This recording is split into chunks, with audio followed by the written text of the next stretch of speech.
This is the third lesson of Chapter 7, where we're going to be finishing up the more in-depth look at cellular respiration in the presence of oxygen, or aerobic cellular respiration. We previously looked at the complete oxidation of glucose from glycolysis to pyruvate oxidation to the citric acid cycle. And don't forget, though, we have to still follow the path of those electrons that were carried via NADH and FADH2, ultimately to this final stage called oxidative phosphorylation. This is where we're going to get that big payout of ATP. So let's take a look at how that's going to happen. And remember, we are in a eukaryotic cell here with this model, and this final step is taking place within the mitochondria of a eukaryotic cell. Specifically, we are on the cristae, or the infoldings of the inner membrane of the mitochondria during oxidative phosphorylation. So as we're looking at the mechanisms of oxidative phosphorylation, you need to envision that we're on a membrane, the actual inner membrane of the mitochondria, and that there's some molecules or proteins that are part of that membrane. And that's what's being depicted in this illustration here. These purple different shapes here are meant to represent different proteins and protein complexes that are part of that inner membrane of the mitochondria. Now, this illustration is also a graph. It can be read as a free energy graph. As you can see here on the y-axis, we have free energy, or G.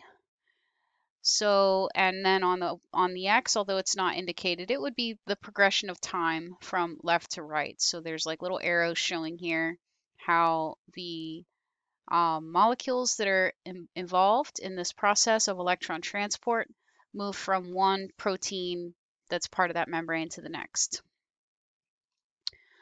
So I don't want you to worry so much about what are all these abbreviations standing for, or even, the numbers, the Roman numerals here. The main thing here is the role of NADH and FADH2, and also why this is like a graph that's declining, free energy is decreasing.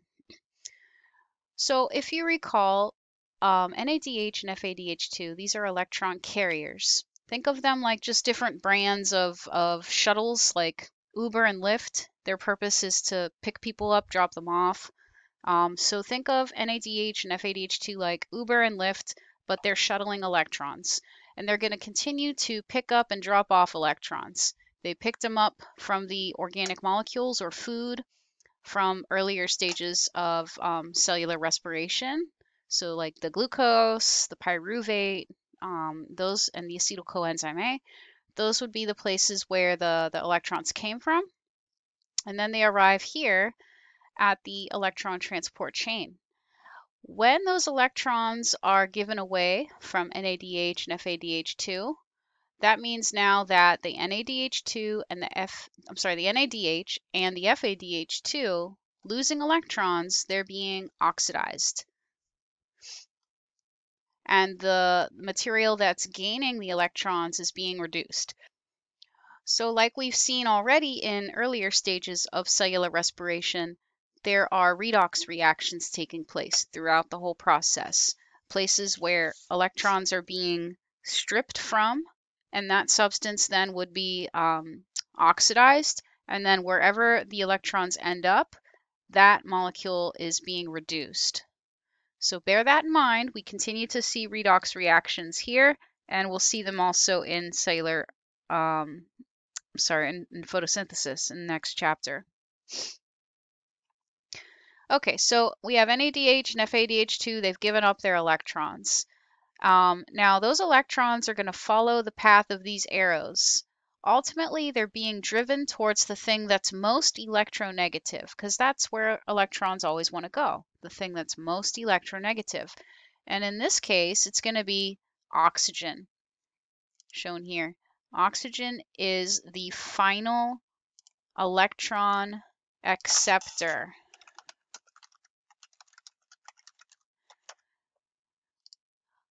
But when oxygen binds to those electrons, along with it come hydrogen ions. the protons or hydrogen ions are attracted to the electrons. So when those come together, then we don't end up with oxygen. In fact, we end up with the final compound that contains the electrons, which is water. And you might remember the overall equation for cellular respiration. One of the products was water. This is where the water comes from. Water is a byproduct, though. It's not the whole point of cellular respiration, which is to make ATP. We haven't seen that yet. Okay, so we're getting to that now. Remember that oxidative phosphorylation involves a coupling of electron transport to ATP synthesis. So now this relates to the graph, the free energy graph. As electrons are passed from one molecule to another, they give up a little bit of energy. And this energy is what's going to drive the production of the ATP. So now let's take a look at what's happening there.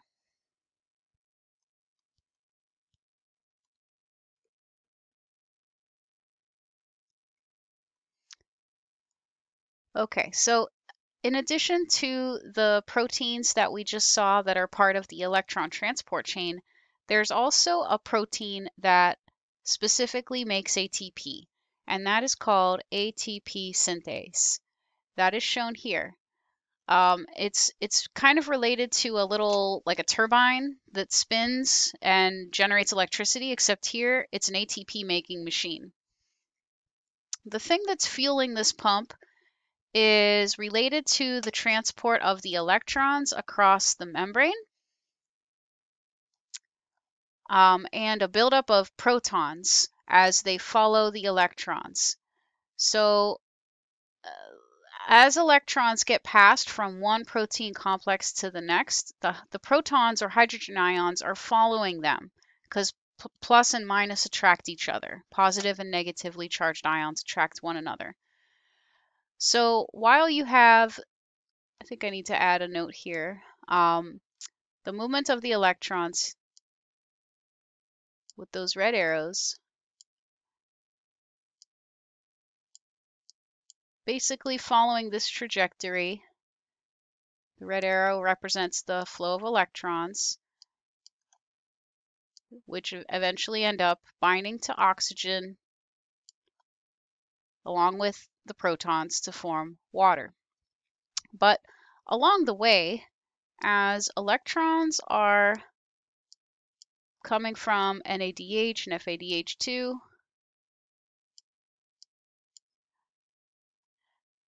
along with them are protons.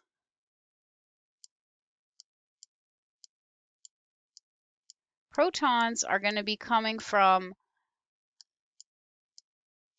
the same side of the membrane as the electrons, following them to these protein complexes, which are in a sense going to be like a pump, pumping protons across the membrane. So the arrows I'm showing, maybe if I use a different color, let's see here.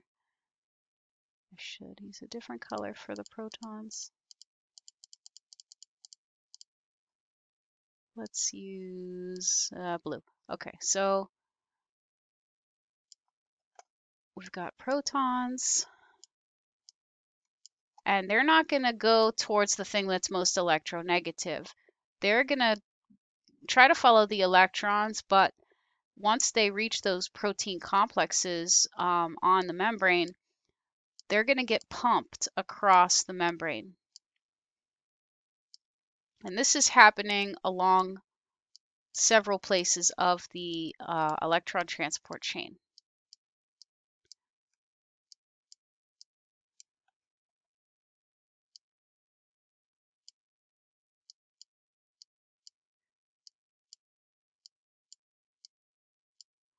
So what ends up happening is you get a buildup of these protons on one side of the membrane. and it's going to create a gradient where you have on one side a higher concentration than on the other. Ultimately, this is what operates the ATP synthase, and that's not shown here. I think I'm missing a slide. Okay, there it is. So I'll come back to this in a moment, but for this to operate, for this ATP making machine to make ATP through chemiosmosis, we need a strong concentration gradient of hydrogen ions or protons. So this is kind of what I was working towards, but this has a lot going on, but it emphasizes the things I was just trying to show. So here you have the NADH and FADH2. Again, just right now, just focus on the movement of the electrons. There's a red arrow tracing those electrons, but following the electrons are the protons. So notice how this first complex pumped a proton across, and that's going to continue to happen as electrons are received by those protein complexes. Protons will be pumped across the membrane into the intermembrane space.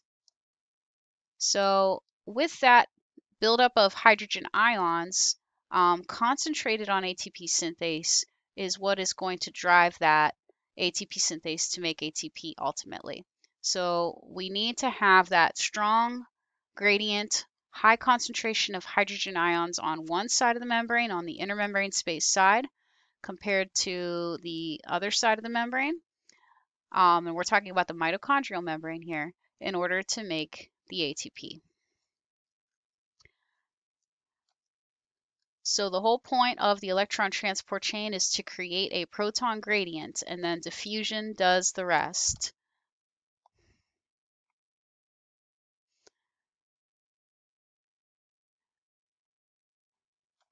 So we have now completed the process of aerobic cellular respiration. Resulting from oxidative phosphorylation will be 26 or 28 ATP, added to the 2 from the citric acid cycle plus the 2 from glycolysis. That's up to 32 ATP for every 1 molecule of glucose that enters this process.